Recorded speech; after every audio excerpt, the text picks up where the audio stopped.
விநியோக சங்கிலி உறுதிப்பாட்டையும் சந்தை விரிவாக்கத்தையும் உட்படுத்தி மலேசியா அமெரிக்கா கையெழுத்திட்ட மாபெரும் வர்த்தக ஒப்பந்தம். மலேசியாவும் அமெரிக்காவும் இருதரப்பு பொருளாதார உறவுகளை வலுப்படுத்துவதற்கும் சந்தை அணுகலை விரிவுபடுத்துவதற்கும் விநியோக சங்கிலி உறுதிப்பாட்டை பலப்படுத்துவதற்கும் இருதரப்பு வர்த்தக ஒப்பந்தத்தில் இன்று கையெழுத்திட்டன. 47வது ஆசியான் உச்சநிலை மாநாட்டின் ஒரு பகுதியாக பிரதமர் அன்வார் இப்ராஹிமுக்கும் அமெரிக்க அதிபர் டொனால்டு டிரம்புக்கும் இடையேயான சந்திப்பின் போது இந்த வரலாற்று சிறப்புமிக்க ஒப்பந்தம் கையெழுத்தானது.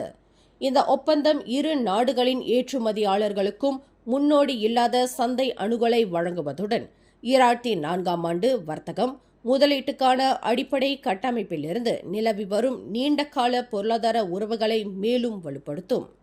குறிப்பாக ரசாயனங்கள், இயந்திரங்கள், வாகனங்கள், விவசாய பொருட்கள் போன்ற அமெரிக்க தொழில்துறை பொருட்களின் ஏற்றுமதிக்கு மலேசியா முக்கிய சந்தை அணுகலை வழங்க உறுதி பூண்டுள்ளது. இதற்கு பதிலாக மலேசிய பொருட்களுக்கு அமெரிக்கா 19 விழுக்காடு வர்த்தக வரியை பராமரிக்கும். அதே சமயம் சில இணக்கமான தயாரிப்புகளுக்கு வரி விலக்கு அளிக்கப்படும்.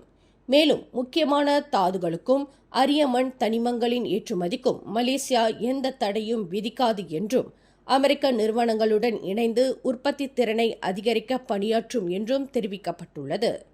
இரு நாடுகளும் உயர்மட்ட சுற்றுச்சூழல் பாதுகாப்பு, தொழிலாளர் உரிமைகளை மேம்படுத்துதல், அத்துடன் முதலீட்டு பாதுகாப்பு, போலி பொருட்களை எதிர்ப்பது ஆகியவற்றில் ஒத்துழைப்பை வலுப்படுத்துவதாகவும் உறுதியளித்துள்ளன.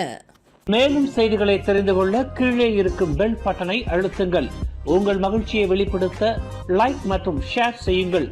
தொடர்ந்து திசைகளோடு இணைந்திருக்க சப்ஸ்கிரைப் செய்யுங்கள்.